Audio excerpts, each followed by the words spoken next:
नमस्कार फ्रेंड, मी ॲडव्होकेट संजय गुरव. आज आपण भारतीय राज्यघटनेतील कलम 52, भारतीय राज्यघटनेतील कलम 52 आर्टिकल 52 हे कलम आज आपण समजून घेणार आहोत. या कलमाच्या तरतुदी आज आपण समजून घेणार आहोत. भारतीय राज्यघटनेतील भारतीय संविधानातील कलम 52 आर्टिकल 52 हे भारतीय लोकशाहीच्या सर्वोच्च पदाशी म्हणजेच राष्ट्रपतींशी संबंधित आहे. हे कलम संविधानाच्या भाग 5 संघराज्य अंतर्गत येते. काय आहे कलम, कशाशी संबंधित आहे? तर हे कलम आर्टिकल 52 कलम 52 हे कलम भारतीय लोकशाहीच्या सर्वोच्च पदाशी, जे भारतातील लोकशाहीचे जे सर्वोच्च पद आहे ते पद कोणतं आहे? राष्ट्रपती. राष्ट्रपती ह्या पदाशी संबंधित हे कलम आहे. हे कलम संविधानाचा भाग 5 मध्ये संघराज्य ह्या अंतर्गत येते. कलमाचे नाव आहेत कलम 52 भारताचा राष्ट्रपती. काय? Article 52 the president of India. कलमाची व्याख्या काय? भारताचा एक राष्ट्रपती असेल. There shall be a president of India. काय? भारताचा एक राष्ट्रपती असेल. There shall be a president of India. सोप्या शब्दात घेऊन घ्या, समजून घ्या. हे कलम अत्यंत छोटे आहे पण त्याचे महत्त्व मोठे आहे. हे कलम स्पष्ट करते की भारतीय प्रजासत्ताकमध्ये राष्ट्रपती हे पद कधीही रिक्त असू शकत नाही. राष्ट्रपती हे भारताचे प्रथम नागरिक आणि राष्ट्रप्रमुख, हेड ऑफ स्टेट असतात. ते भारतीय संरक्षण दलाचे सरसेनापती देखील असतात. काय स्पष्टीकरण आहे कलमाचं? की हे कलम छोटे असलं तरी पण त्याचं महत्त्व मोठं आहे. हे कलम स्पष्ट करते की भारतीय प्रजासत्ताकामध्ये राष्ट्रपती हे पद कधीही रिकामा असू शकत नाही. राष्ट्रपती हे भारताचे प्रथम नागरिक आणि राष्ट्रप्रमुख आहेत, हेड ऑफ स्टेट असतात. ते भारतीय संरक्षण दलांचे सरसेनापती देखील असतात. हे कलम का बरं अस्तित्वात आलेलं आहे? तर भारत जेव्हा स्वतंत्र झाला तेव्हा आपण ब्रिटनची संसदीय शासन पद्धती स्वीकारली.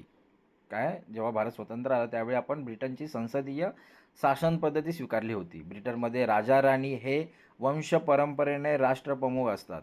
मात्र भारताने प्रजासत्ताक रिपब्लिक होण्याचे ठरवले. याचा अर्थ देशाचा प्रमुख हा जनतेद्वारे अप्रत्यक्षपणे निवडलेला असावा. त्यामुळे घटनात्मक प्रमुख म्हणून राष्ट्रपतींची तरतूद करण्यासाठी हे कलम समाविष्ट करण्यात आलेलं आहे. काय घेतलेलं आहे? का आले बरं अस्तित्वात? जेव्हा भारत स्वतंत्र झाला तेव्हा आपण ब्रिटनची संसदीय शासन पद्धती स्वीकारली होती.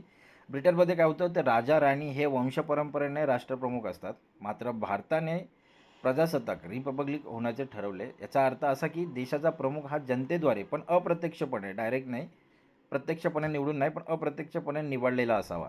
त्यामुळे घटनात्मक प्रमुख म्हणून राष्ट्रपतींची तरतूद करण्यासाठी हे कलम समाविष्ट करण्यात आलेले आहे. कलमाचे महत्त्व आणि उद्दिष्टे समजून घेऊया. देशाचे ऐक्य राखणे. राष्ट्रपती हे देशाच्या एकता आणि अखंडतेचे प्रतीक आहेत. घटनात्मक प्रमुख. शासन जरी पंतप्रधान चालवत असले तरी सर्व कारभार राष्ट्रपतींच्या नावे चालतो. काय? घटनात्मक प्रमुख जसं स्थान आहे यांना. शासन जरी पंतप्रधान चालवत असले तरी सर्व कारभार राष्ट्रपतींच्या नावे चालतो. प्रजासत्ताकाची ओळख. हे पद वंशपरंपरेने नसून निवडीद्वारे भरले जाते, जे भारताचे प्रजासत्ताक स्वरूप दर्शवते. काय? प्रजासत्ताकाची ओळख दर्शवते. हे पद वंशपरंपरेने नसून निवडीद्वारे भरले जाते, अप्रत्यक्षपणे निवड केली जाते आणि जे भारताचे प्रजासत्ताक स्वरूप दर्शवते.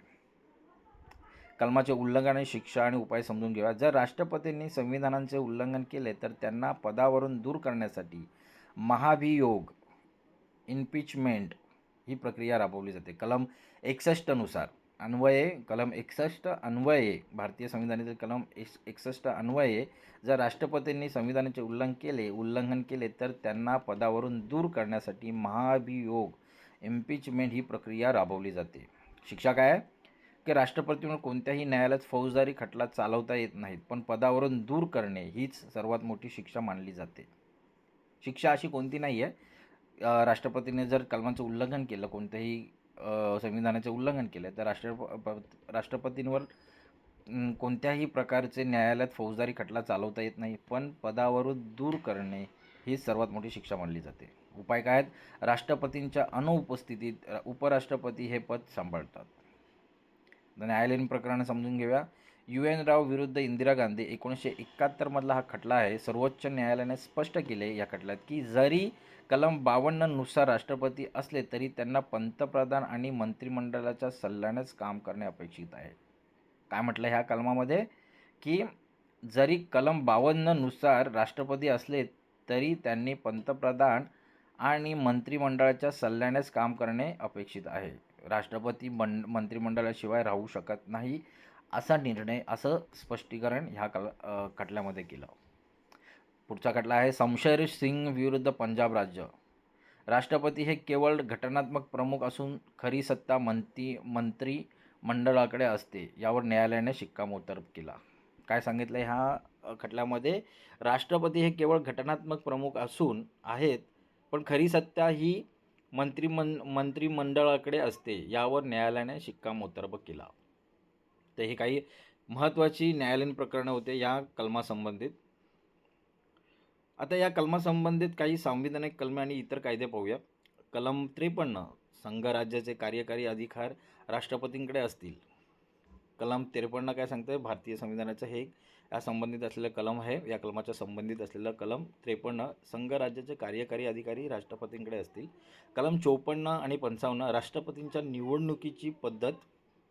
कलम 61, राष्ट्रपतींना पदावरून दूर करण्याची प्रक्रिया, महाभियोग. कलम 72, राष्ट्रपतींचा क्षमादानाचा अधिकार. राष्ट्रपती व उपराष्ट्रपती निवडणूक कायदा 1952. कोणती संविधानिक कलमे आणि कायदे या कलमाशी संबंधित आहेत? कलम 53, कलम 54, 55, कलम 61, कलम 72 आणि राष्ट्रपती आणि उपराष्ट्रपती निवडणूक कायदा 1952. ही कलमे आणि कायदे ह्या कलमाशी संबंधित आहेत. आता कलमाची समीक्षा कशी करता येईल, तर सकारात्मक बाजू काय या कलमाची, हे पद राजकीय वादांच्या पलीकडे असून देशाला संकटाच्या वेळी स्थिर राखण्याचे काम करते. काय सकारात्मक बाजू, हे पद कसं आहे, तर राजकीय वादांच्या पलीकडे असून ते देशाला संकटाच्या वेळी स्थिर राखण्याचे काम करते.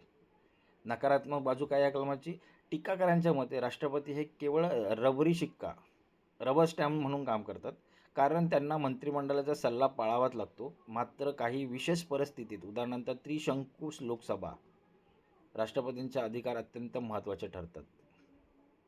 या परिस्थितीत राष्ट्रपतींचे अधिकार अत्यंत महत्त्वाचे ठरतात. तर ह्या अशा प्रकारे ह्या कलमाची समीक्षा करता येईल.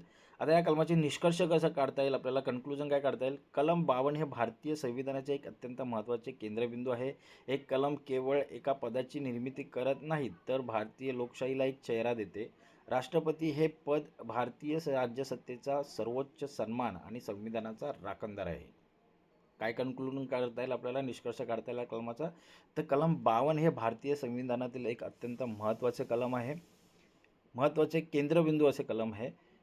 हे कलम केवळ एका पदाची निर्मिती करत नाहीत, तर भारतीय लोकशाहीला एक चेहरा देते.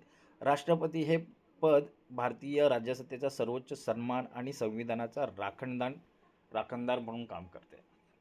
तर मित्र, आज आपण भारतीय संविधानातील कलम 52 हे कलम समजून घेतलेलं आहे. या कलमाच्या तरतुदी आज आपण समजून घेतलेल्या आहेत. हे कलम अधिक चांगल्या प्रकारे समजून घेण्यासाठी तुम्ही हा व्हिडिओ वारंवार पहा, जेणेकरून ह्या कलमाच्या तरतुदी तुम्हाला चांगल्या प्रकारे समजतील आणि चांगलं आकलन होईल. अशाच कायदेविषयक माहिती मिळवण्यासाठी तुम्ही आमचं चॅनल सबस्क्राईब करा, लाईक करा, शेअर करा, बेल आयकनचं बटन दाबा, जेणेकरून नवीन व्हिडिओज तुमच्यापर्यंत पोहोचतील. आणि आपल्या प्रियजनांना, मित्रांना कायदेविषयक ज्ञान वाढवण्यासाठी हे व्हिडिओज त्यांना फॉरवर्ड करा, जेणेकरून त्यांचंही कायदेविषयक ज्ञान वाढेल, त्यांनाही कायदेविषयक माहिती मिळेल. आज आपण इथेच थांबूया. धन्यवाद.